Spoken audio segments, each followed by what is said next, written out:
first question is, how'd you get to where you're at right now? We left Miami, come up here for a change of life, new life, new different in life. You know, a change for a change. You know, we done lived that rough life down in Miami. We didn't come from Miami homeless. We came up here and became homeless. Spending money trying to be out here, hotels, the cab robbing us, you know, telling us one fare.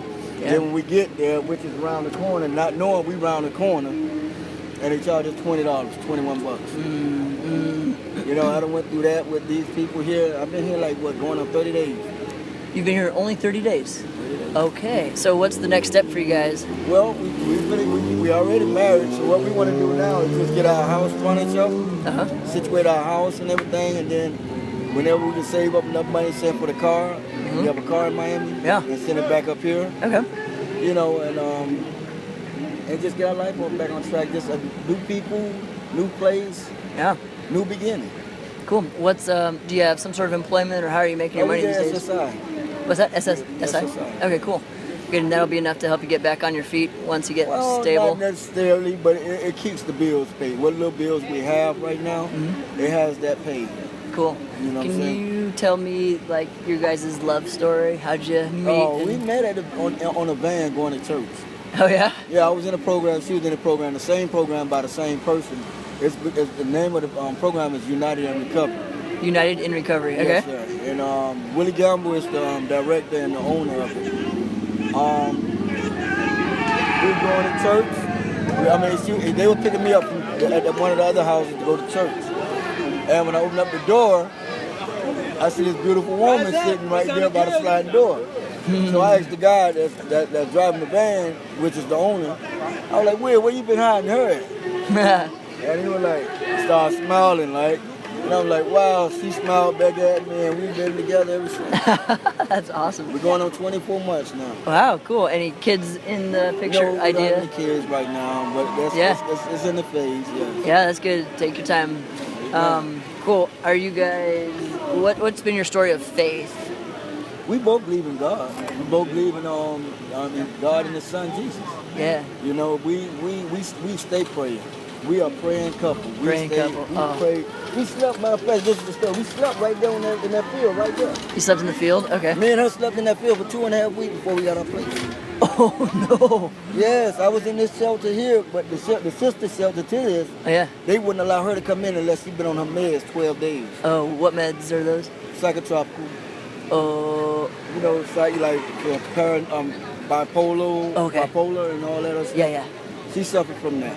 So does she have enough money for her meds now and stuff? Of course. Okay. The insurance, Medicaid and everything, they took care of everything. As well as me. I had 4 heart attacks. I died on the first one. You died on the first one? For 5 minutes. Oh my gosh. Yes. And they just pumped you back to life? No, it was God, all God. Really? I don't give man no credit. It was God. Wow. When I woke up, he was hitting me in my chest. When I came out of death, when I came back to life, I'm looking at this guy and I'm asking, why are you hitting on me? Isn't that strange? Well, was it just on the street or in the hospital? hospital? This at the trauma in Miami. At the trauma? Trauma center. They rushed me to trauma. Oh my gosh. When I got on the table, I'm looking at the hard monitor. I'm alive and everything. And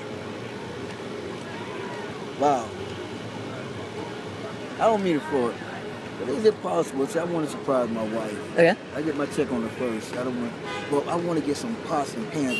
It's like $8 at the Family Dollars. And, you know, I really want to surprise her. I wonder if y'all can come up with some type of help. Surprise her, because she really want to cook for me, you know what I'm saying? Because I got some illness. And she want to be you know what I'm really saying is, we want to help, we need help getting pots and pans. So she can actually do what she want to do in her house now. She has a 2-bedroom home now. She has a home now? That's where we live in. We got a 2-bedroom. Oh, okay. And you guys are renting it or whatever? We're renting, yes. Okay. We got in on the 3rd. Cool. Yeah, I don't give away money, but maybe we could go grab some. You ain't got to give me. We can go together and go in there and get the pots. That's what I'm thinking. We don't do drugs. We're not on drugs. We're not doing no drugs. I can't afford to do drugs because I don't have 4 heart attacks. Yeah. Right? See how good God is? Whoa, yeah. You see what happened to my eye? Is that from one of the heart attacks, kind of? No, that happened from a girl throwing drano and bleaching ammonia in my face. Oh man, were you on the? What? Who did and when? How did that happen? The girl I was chilling with took it to heart that we were really in a relationship. In actuality, we were not. We were just doing business. And I met this girl from Holland. She spoke Dutch. And me and I hit it off real good. So we kicking it. This is 1987. 87, okay. And we kicking it and everything. And the guys told the girl that I was kicking it with, that I'm outside with this girl kissing her in the car, which we was. But the thing is, she's not my girlfriend. Yeah. And the girl came back outside when I was standing upstairs with the guys. She came out with a big old styrofoam cup with drano, bleach, and ammonia, and throwed it in my face. Jeez, man. I'd have been shot here. See the Some scar? Let's see one up here. No, that's where I got stabbed twice. Oh, what? Yeah, this shit right there, feel right there. Right there, you feel where that bullet had hit me. Wow. Wait, okay, so that's where, what hit you? I got shot in the face. That's when the ammonia hit you? Or when you got bullet, stabbed? the stab wound I got right Okay, here. so you got stabbed in the head. Temple You got twice. shot in the face. Yeah. And you got the ammonia and Been shot right here with bleach. M16. Missed my private parts by fractions of inches. I got a big old scar right here. Okay, wait, tell me the situation. How was it a street fight or a jail thing? What are you talking about with this? Oh, and let's start with the stab in your Well, the head. stabbing happened from another girl about 4 years ago.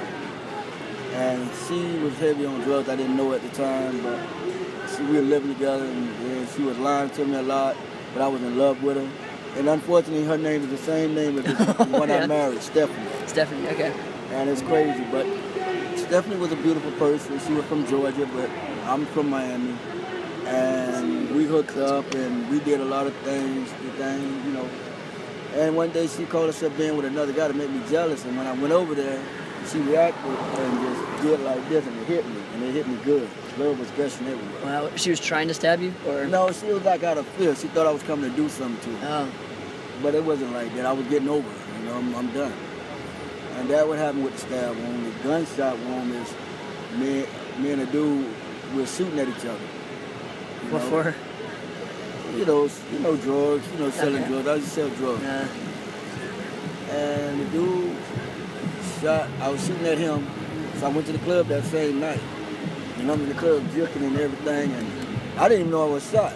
He had to walk up on me and hit me. I was still dancing. And I felt something like I'm sweating, and I felt dizzy. And my wife was greasy, and I couldn't understand whether it was blood or not. So I went to the bathroom, and that's what it was. Wow. Did it just glance off of you, or It stuck right there in the bone. That's what I felt? The bullet was still in the bone.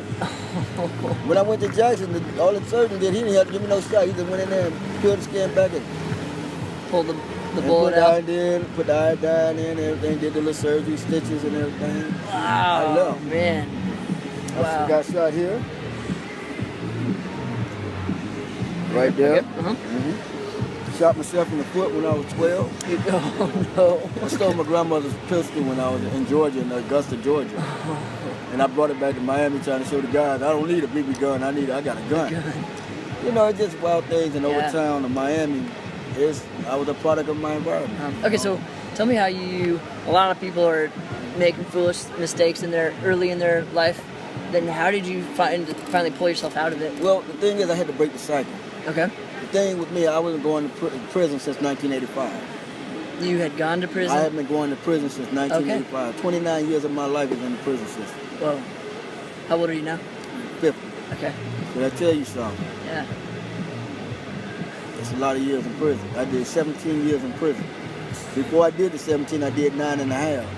I was out 3 months after I did the 9.5, went back to prison, and then I was sentenced to 40 years with 30 mandatory. They're not bad. I was sentenced to a 40-year sentence. 40 years with 30 mandatory. 30 what? Mandatory years. I mean, I had to do 30 mandatory. I had to do 30 years in prison straight before I even work on the 40. Yeah. 6 kids and marriage and all Gosh. Okay, so how'd you get out of it? You broke the I learned law. cycle? No, I learned law. You learned law? I'm a criminal. I'm a paralegal. Legal. I can't go in there and talk law. I can write motion, read motions, set up the motion, research the motion. I can do all that. Huh. That's what I learned in prison. So this helped you know how to avoid the system, or how to? That taught me how to respect the laws of the system. Oh, awesome. Okay, so kind of through education. That's right. Next month on the 1st will be 6 years I haven't been back to prison. Praise God. God is Cool. so good, man. How did God work into the decision to shape up your life? If you really want to know, I had a praying mother, a praying grandmother, and they always instilled that in my life. Always took me to church. Even when I used to try to hide my shoes and I didn't want to go, I'll hide my shoes. So they say, where your shoes? I don't know. Hide your shoes? Okay. Yeah, I hide my shoes so I wouldn't have to go to church. Oh. You know, as a kid, you try to be rebellious. You don't want to go to church and hear all that good word. Yeah, you would you hide want to your go own play. shoes. You want to Yeah. go play and be a kid. But my mom wasn't like that. I was blessed with 4 mothers. I lost my real mother when I was 7. Your mom died, okay. And our sister took me. And I called her mama since I was 7. Then I had my aunt. After this mama died, Bobby Jean, my aunt, which is my real mom's sister and her other sister. Lorraine, she did pass 2 months ago. And they've been my mother since I didn't know anything. But my father, he died in '88. Me and he were very close. Me and my dad, we did everything together. When I say everything, the things you can imagine, me and my dad did together. Like being with other women, you know what I mean, like that. We shared women and all. I'm not ashamed to share my story. But that's what me and my dad treated me like I was his best friend. Wow. And he worked at Georgia Pacific for 38 years. Wow. Cool. You know, and so he died when he was 53. Wow, so that's, how many years ago did you say? Since 1988. 88. Okay. That's almost like 27 years. Yeah. Wow. So, That's great. Any last things you'd like to say, especially what about you... Christ, or how I came to Christ, is when I came to Christ is when they sentenced me to 40 years and 30 mandatory. That made me get right with Christ. When you were in prison? Right, because when they sentenced me to that illegal sentence, they took a lot out of me because I only had been out 3 months and I had just married my first wife. This is my second wife. Uh-huh. And this is her third marriage. Okay. And she's 37, I'm 50. Oh. Huh. So, and God placed us together. We have our ups and downs, don't get me wrong. Yeah, we yeah. have our ups and downs. We bicker, it's like two pit bulls in a cage. We love each other, but we can't take the foolishness. You know what I mean? Like when she nagged and if I nagged, then Yeah. But we love each other together. We've been together, we done did it all together in only 24 months. Wow. Awesome. And that's why we give our testimony. She done had a stroke. She wouldn't mind giving you our testimony. I mean, we have been through it, and we go to church diligently. We just haven't found a sister fellowship church right now. Okay, yeah. The one that we really want to set it out with. Yeah. We're trying to get our house in order, get us in order. We're just trying to do a thing, man. Yeah, man, that sounds awesome. Under the laws of God. Yeah. That's what we're trying to do. Outside anything else, me and her just stick together. Cool. Okay, so state your name, Clisby, right? Clisby. And what's your wife's name? Stephanie. Since Stephanie. Okay. Well, I just want to say thank you very much, and I'll figure out a way that I can do with this story what will